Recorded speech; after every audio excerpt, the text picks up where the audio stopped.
Father, we thank you for this morning where you just show us once again how big of a God you are, how holy of a God you are, that in your presence we know that we're kept by you, that you sustain us,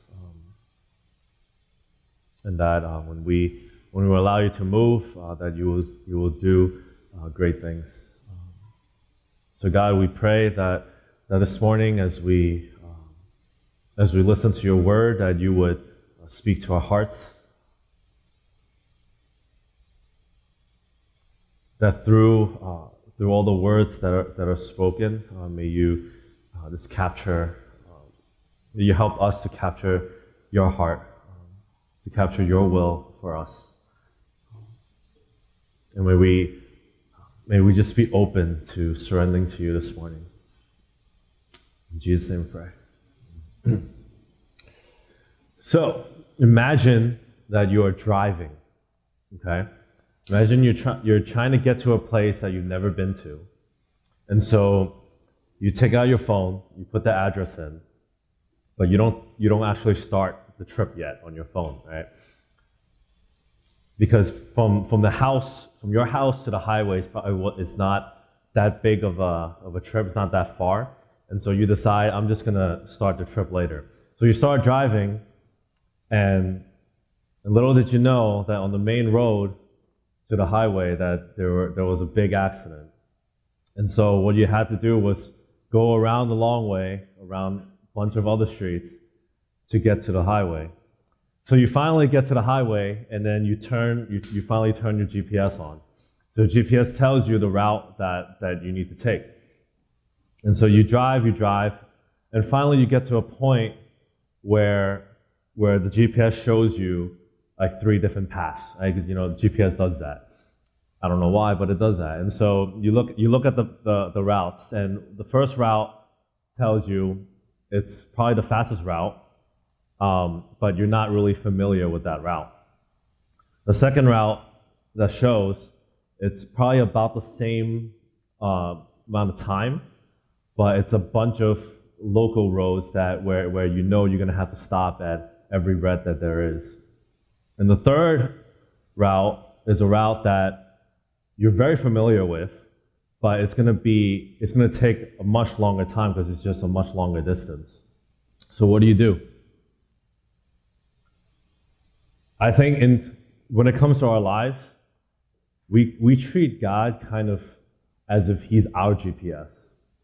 All right? A lot of times, we only go to him when we feel that we really need to, when we really need him.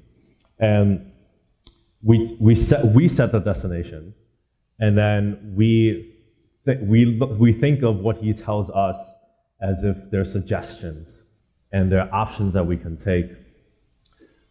And there are times that we think we actually know a better way. So we say that we follow Jesus, but in reality, most of us want to do our own thing. We don't want to surrender control to Jesus. We just want to go about it our way. We definitely don't want to give up control of our lives to anyone, and even to Jesus, actually. Or maybe especially to Jesus. But to live under Jesus' authority is to give up as much control as we have. So how do we let go of control in times of chaos as well as on a daily basis? In times when we don't have any control, or in times when we think we have everything under our control. I believe there are 2 main obstacles. All right, so the first is that I think we have an incomplete view of who Jesus is. We don't fully recognize the authority of Jesus in our life. Now, the Colossians in the Bible were dealing with a bunch of false teachings. And it was false teachings that had to do with who Jesus is and what Christians had to do. And so Paul, even though he didn't start the church himself, he knows of the church, and so he's writing a letter to them to kind of clarify who Jesus is. And so in the very first part of the letter, he writes to them and tells them that that tells them to live a life worthy of the Lord, to please him in every way. And so he reinforces that through Jesus, we have redemption and that our sins are forgiven. But then he kind of shifts gear and talks up Jesus, right? So in Colossians 1:15-17, it says, "The Son is the image of the invisible God, the firstborn over all creation. For in him all things were created, things in heaven and on earth, visible and invisible, whether thrones or powers or rulers or authorities. All things have been created through him and for him. He is before all things, and in him all things hold together." So verse 15 says Jesus is the firstborn of all creation. Now, it doesn't mean that Jesus is the first one to be created, right? I mean, I know firstborn is a peculiar word to use in this verse, but if you look at the verses after and you look at verses all over the Bible, right, we know that it refers to Jesus having the highest rank above everything else, above all creation.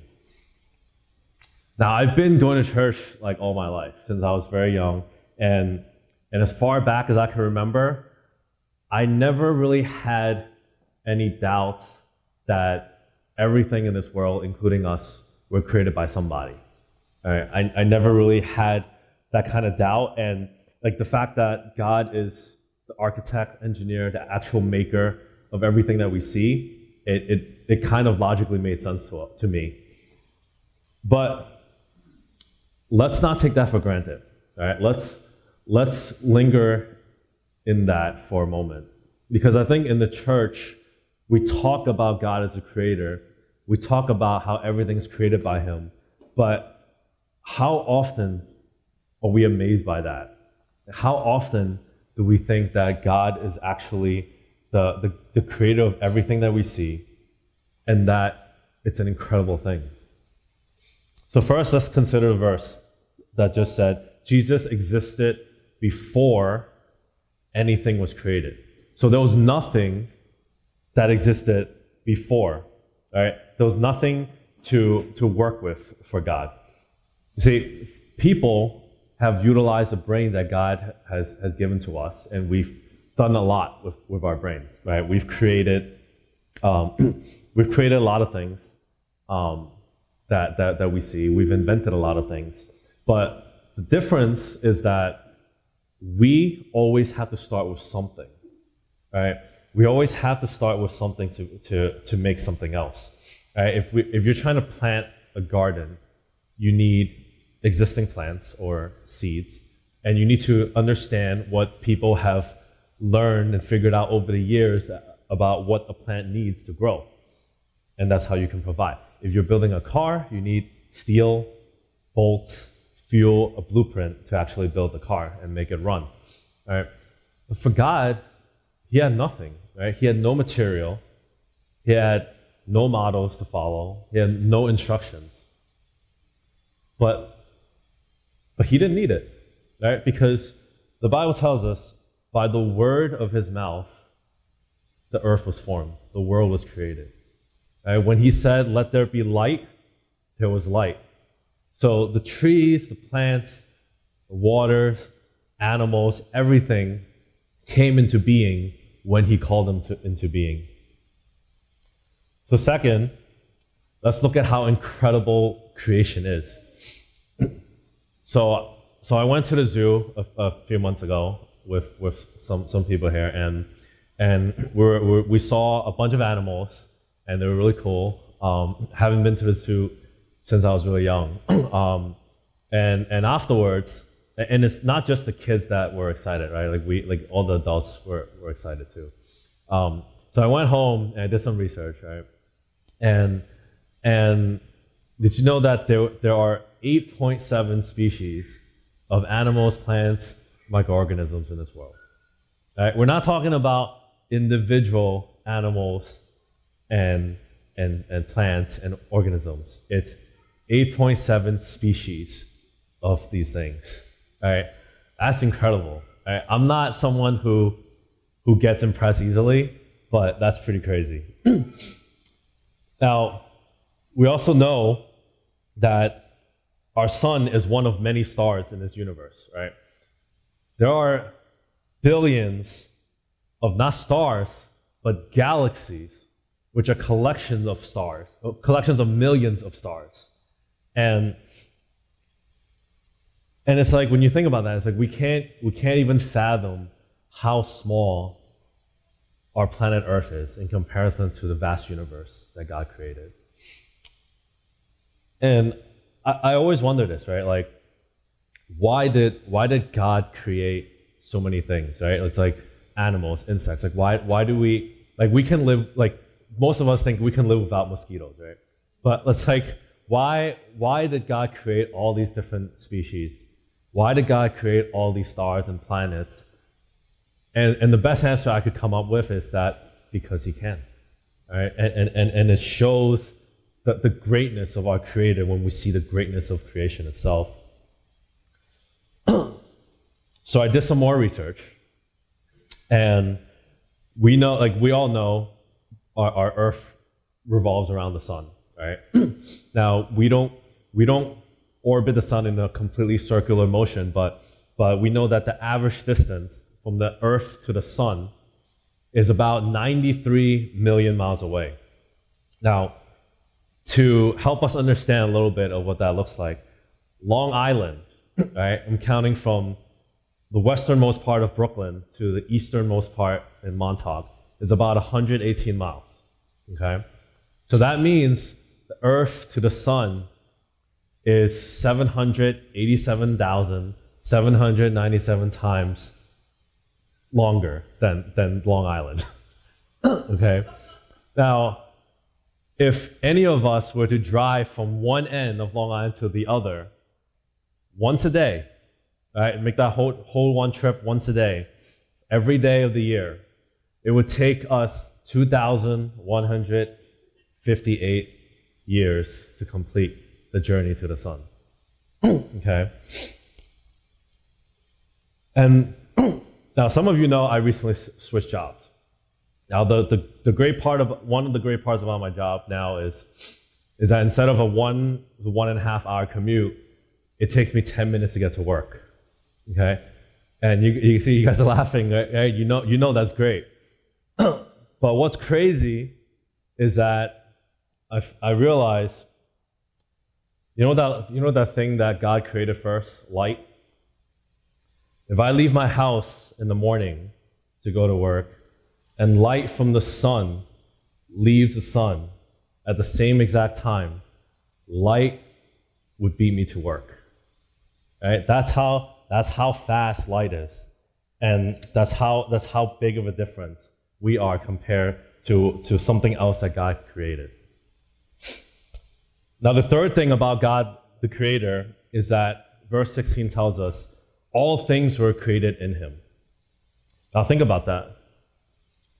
Right now, in this moment, nothing in this world exists by chance. There's nothing that wasn't part of God's design. Right? The stars that are burning millions of light years away, they're part of God's design.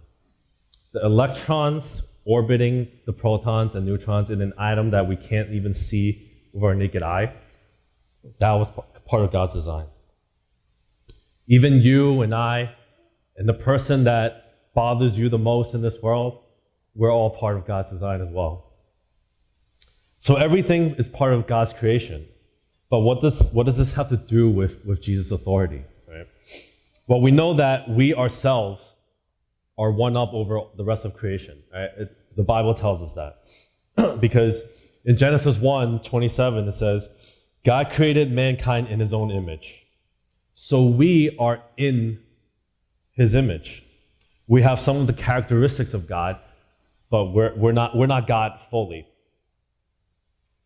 But He's allowed us to have the creativity, the ability to do things that the rest of creation cannot.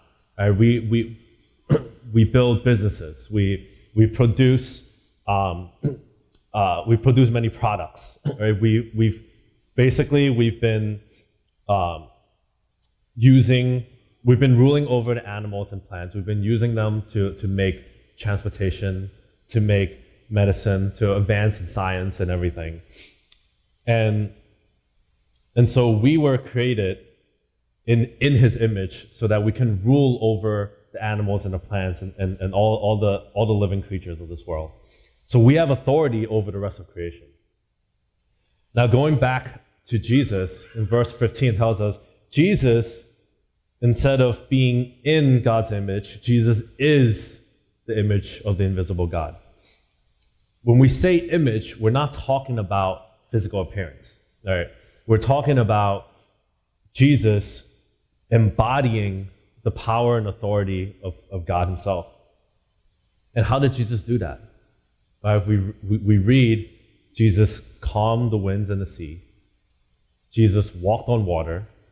Jesus healed the people who were sick since birth.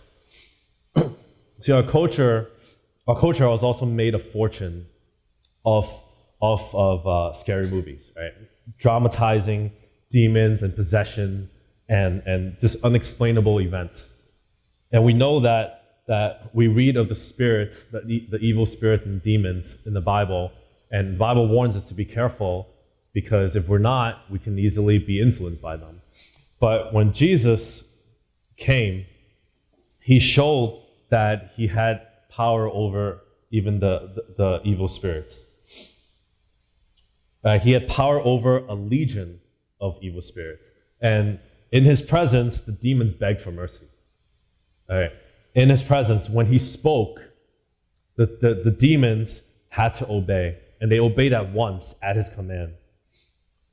So Paul lists a bunch of things associated with strength. He says, thrones or powers or rulers or authorities. And Jesus demonstrated that all those things, along with the rest of creation, visible and invisible, are all under his unchanging authority. Not only did Jesus teach with authority, he forgave sin. Like, who does that? Right? The Pharisees were all questioning him. But he raised people from the dead. He lived a perfect life. He went to the cross on his terms. And he died and rose from the dead 3 days later. No one could make him do what he himself did not will to do. And he proved that he's above the natural laws of this world, and because he defeated even death. Not only did he create everything, he had authority over everything he created. All things have been created through him and for him, meaning that all things were not just created by him, but everything exists for his purpose. The heavens declare the glory of God. The sky proclaimed the work of his hand, Psalms tells us. And that's authority. So now, knowing about Jesus' authority is only half the battle. Right? The second obstacle to surrendering control to Jesus is that we actually have to choose to give him that control. Most of us were not taught how to surrender, especially surrender to Jesus. But you see, we are ultimately under Jesus' authority, but Jesus gives us the freedom to choose to live under that authority. Because how would we exist for him? We would have to choose to give up whatever control we have. And that means we have to say, the God of the universe is going to be the God of me. You see, our submission to him doesn't really do much for him. It doesn't really change much for him. But it means everything to us when we submit to him. See, it's unnatural. It's hard. Because if it's easy, it probably means that you've only let go of the easy things of your life. See, when we look at children, right, we see children more naturally than we do, like, submit to the authority of their parents. Right? When you compare a teenager versus a toddler, usually you'll see the teenager kind of doing his thing. Right? He does whatever he wants because he can. Right? So so it's like you look at it when you compare the teenager thinks that he has just as much power as his parents, and so he may not feel like he needs to listen to his parents. And if you think about Adam and Eve, when they sinned, right, it's because they wanted to be equal to God. But we need to turn that around. It's like the more we know about God, right, the more we need to learn to let go of things to Him.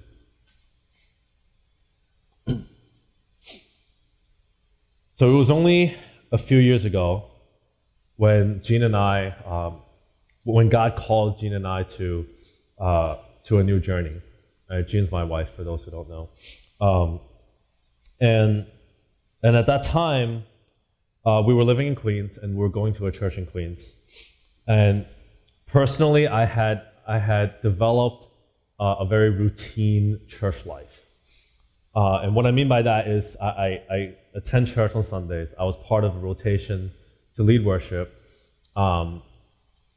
We led a Friday small group, and basically we had dinner, we had Bible study, and that was what we did. And it was around the time when I was finishing my term as a church board that I felt God was telling me that he did not necessarily want me to be reelected as the church board, and so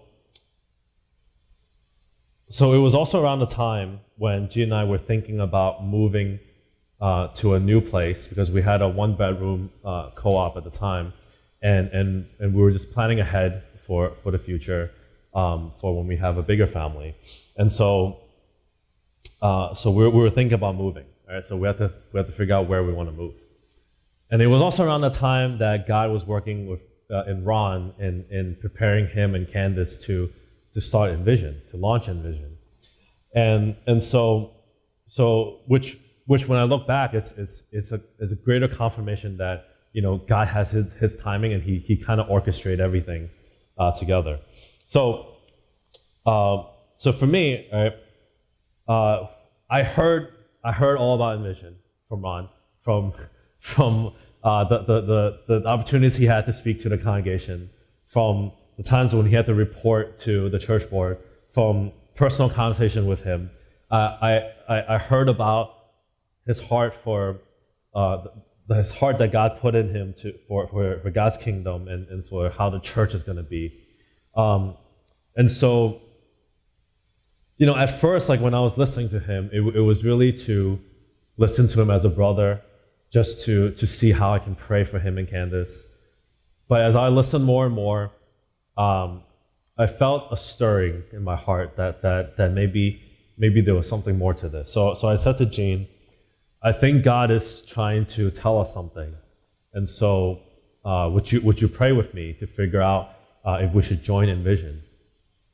And to my surprise, for someone who really wanted to develop deeper roots in community, there wasn't much of a pushback from Jean. And so we started praying, and there were a lot of things we brought up to God, and some of those things we had immediate response from God. Right? So one of the things was God put in our hearts to see the two decisions of possibly joining Envision and where we're going to move, to see that as one decision as opposed to two. And so after wrestling with that for a while, we decided that we were going to try to commit to living within the church community, within the vicinity of the church. And then the next thing we said was, okay, God, like, who's going to lead our small group, right? But then quickly God was like, okay, you've been developing this younger brother. I've been developing this younger brother for a while, and Jean has been developing this younger sister for a while, and so maybe it's time to let it go and let them take over. And it was one of those things where it's like we realized that we also thought too highly of ourselves, and that we need to repent of that as well. Now, if you know me, I'm a person who tries to think through every possible option before making a decision, right? So between deciding to get a 2-bedroom co-op in Queens or getting a house somewhere in Long Island and all the possibilities, the mortgage rates, the size, layout of the house, renovations, all those things, you can imagine how much stress I was putting on myself. Like we could have a bigger place, a bigger space in Long Island, but then we would be farther away from all our family and friends. We didn't really know anyone like at all like in Long Island, so it would be difficult. And if we need to drive everywhere in Long Island, how's it going to work if we only have one car? So while we were wrestling with all these things, we had decided at least one thing, which was that we're going to move. So that was a complication in itself because we knew that we had to figure out what to do with our 1-bedroom co-op. Now, that alone was great confirmation for us in how God was leading us and how God provides for us. Because I was trying to work all the numbers, and because I knew keeping the co-op was a great asset for us, and so in the midst of trying to explore every possibility to keep the co-op, I felt God just telling me, just let it go. And it was hard for me, right? Like it was kind of like financially, like if we could make it work, like that made the most sense, right? Like why give it up if we can like continue to make money out of it and get a new place. And so it was sad for me to let it go, but we put the co-op up for sale, and our agent basically told us, so when you sell, you have to, like, the agent shows us the comparables in the area and recent sales, and so you can come up with an asking price, right? So we looked at all that, but the agent suggested for us to go like decently higher than what the sales suggested. So we went with it. We asked for higher, and to our surprise, like I think it was like 2-3 days later, we got multiple offers, and we ended up selling for our asking price. But it wasn't over, right? So at the time, we were maybe 70% leaning on joining Envision and going and moving to Levittown specifically. And so during one of our trips, coming out here to view houses, we were on our way to one of our last 2 appointments, and so we came to an intersection, and the light turned yellow. So I was in the left lane. I was trying to make the left. I was waiting to make the left. So it turned yellow, and then I started to go. At the corner of my eye, it caught a glimpse of a car flying out of the second lane, because like the first lane, like all the cars stopped, right?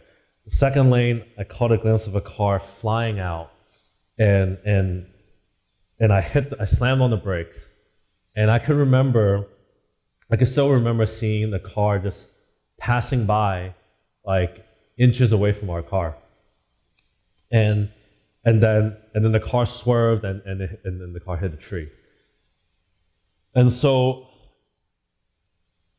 afterwards, the rest of that day, I was just like wrecked. I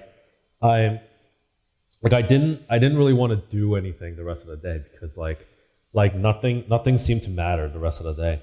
Like I felt so out of control in that moment, and even looking like the rest of the day, looking like back at it, like it kept replaying in my head, like what if we were like a little bit closer. Like G and I could have been seriously hurt.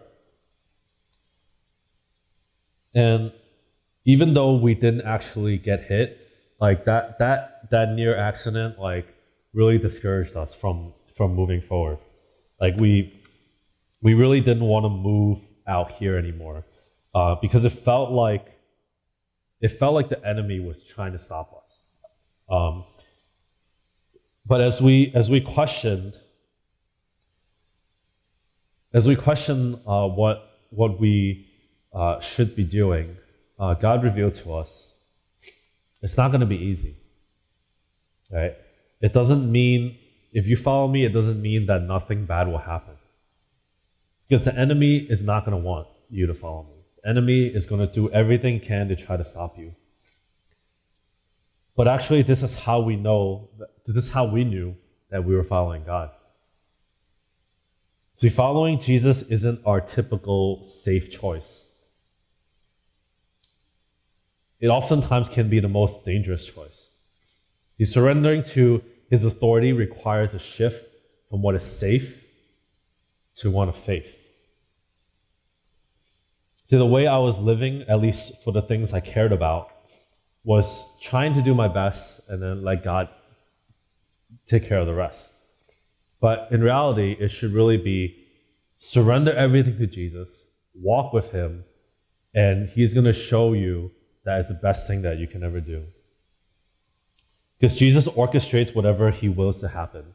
Verse 17 tells us he is before all things, meaning he existed before everything, and he ranks and rules over everything. See, in him, all things hold together. So everything dependent on Christ and continues to depend on Christ to exist. He sustains everything.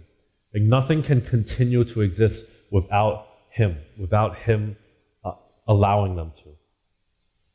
See, when we look at our lives, we tend to think that God is only present and God is only in control when he makes the things that we want to happen. If it's not what we expect, or if it's something that doesn't really make sense to us, we question if God is really there.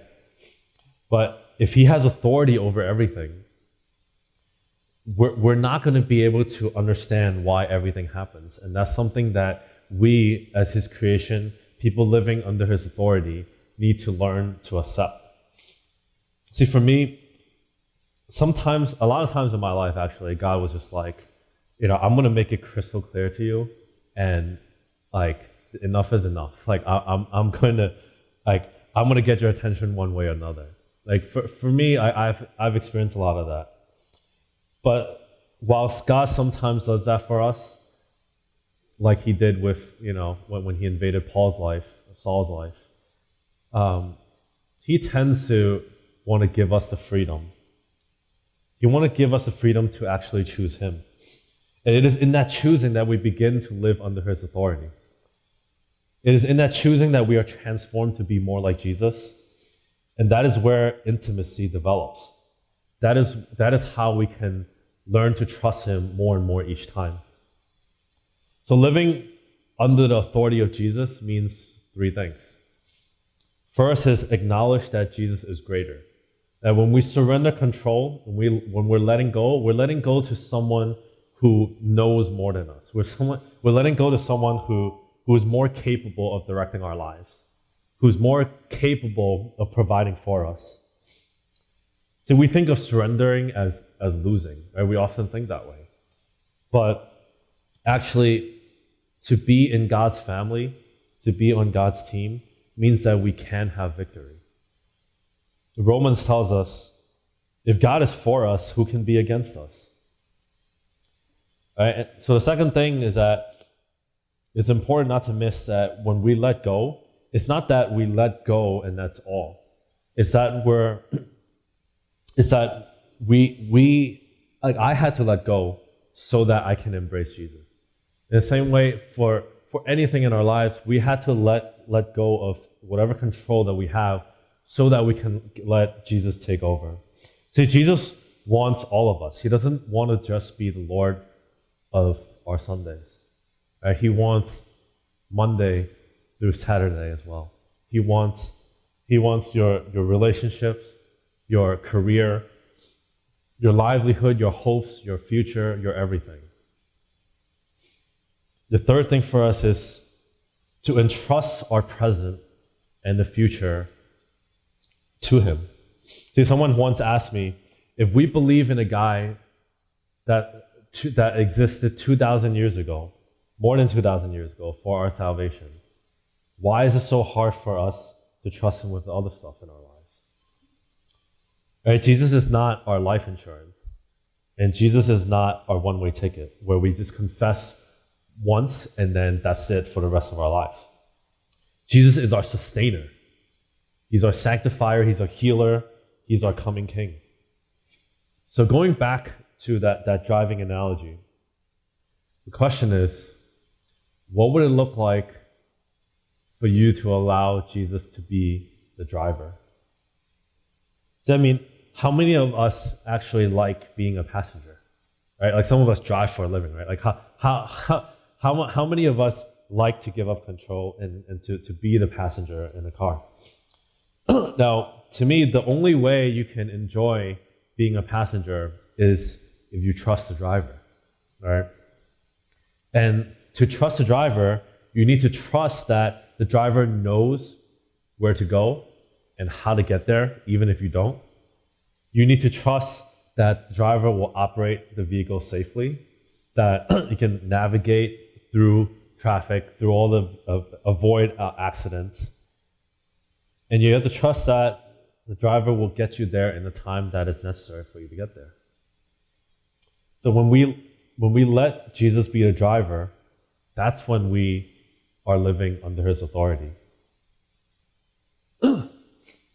Now, I understand we've been saying authority, authority, authority. And I know for some of us how our view of authority can be tainted. All right, some of us were taken advantage of. Whatever experience we had, we were maybe abused or lied to or neglected. But our Lord Jesus is different. He doesn't take advantage of you because he doesn't need to. He doesn't need anything from you. Right? Instead, he was the one that got abused for your sake. His words are truth, and he will not deceive you. Not only that, he will constantly pursue you because you are his child. Jesus said, "Look at the birds of the air. They do not sow or reap or store away in barns, and yet your heavenly Father feeds them. Are you not much more valuable than they?" He doesn't promise that the journey will be easy, but he will walk with you step by step. Now, going back to my experience in that time of wrestling, coming to Envision, one of the lies that I had to fight against was that I thought the Christian life was all about giving up, like whatever brings me joy. Right? I thought, like it was almost as if I thought that whatever God's will for me is always going to make me miserable and make me uncomfortable. But God said to me, "I'm not against you, I'm for you." So what I learned during that process was that it is about giving up stuff, but it's so that I can replace those things with the things of Jesus. And that the things of Jesus are the eternal things. And the things of Jesus are good. And being able to walk alongside Jesus and really to live under his authority makes all the difference in the world. Because his authority is good and is the best thing that we can do. And so I want to invite the worship team up.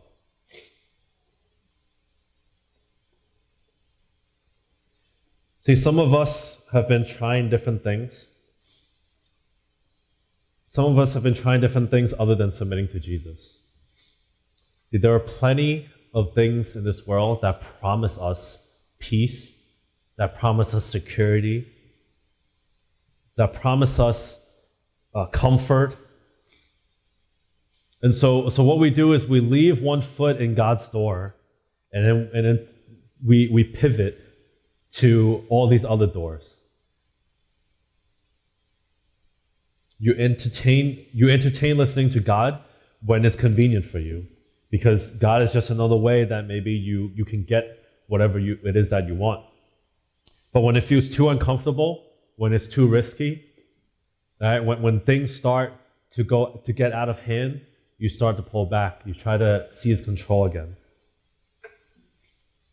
You say things like, I don't want to risk being vulnerable so that others can walk with me. I don't want to work on myself. I'd rather find someone who's compatible with me.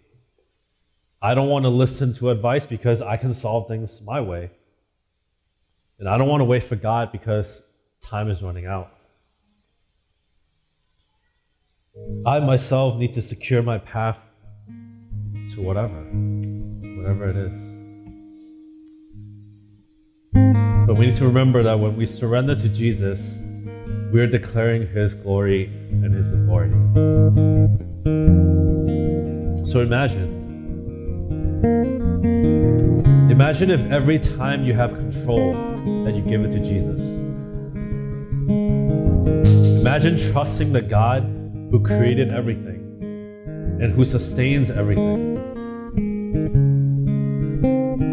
Imagine depending on this God that is all sufficient. How differently would your life look?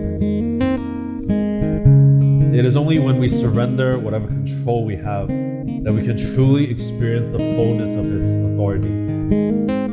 That is authority that is not just about us losing things, but it's authority that allows us to gain the things of Jesus, things that are good and eternal, and the things that are just everlasting for us.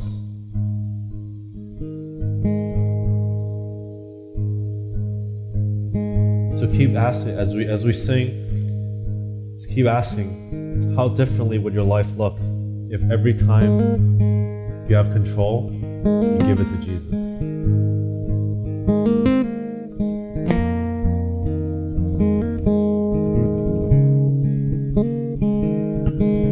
So God, we come before you,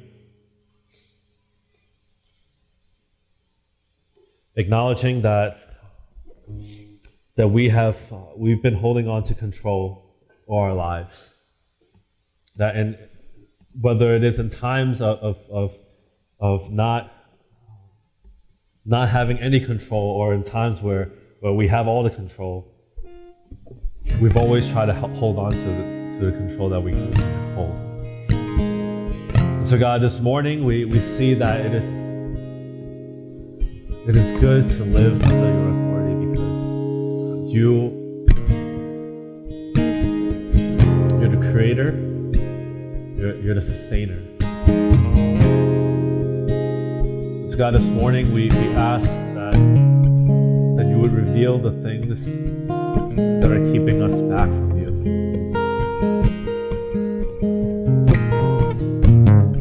That we would take a step to let go of those things so that we can embrace what you have for us. That we would stop worrying. And that we would be able to trust an Almighty God that loves us, that cares for us, that provides for us.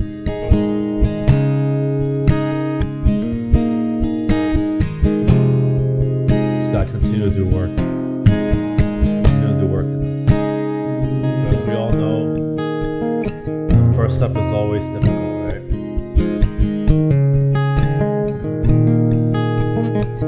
But if God is here,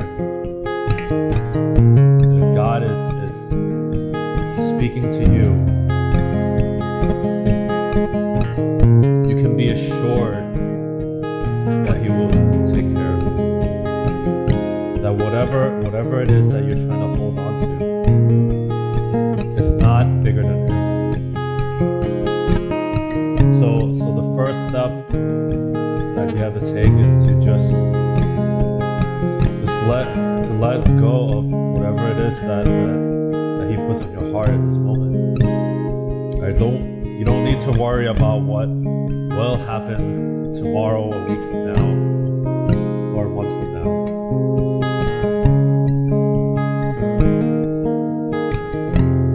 In this moment, that if He's calling you to kneel, to surrender, only step you have to take right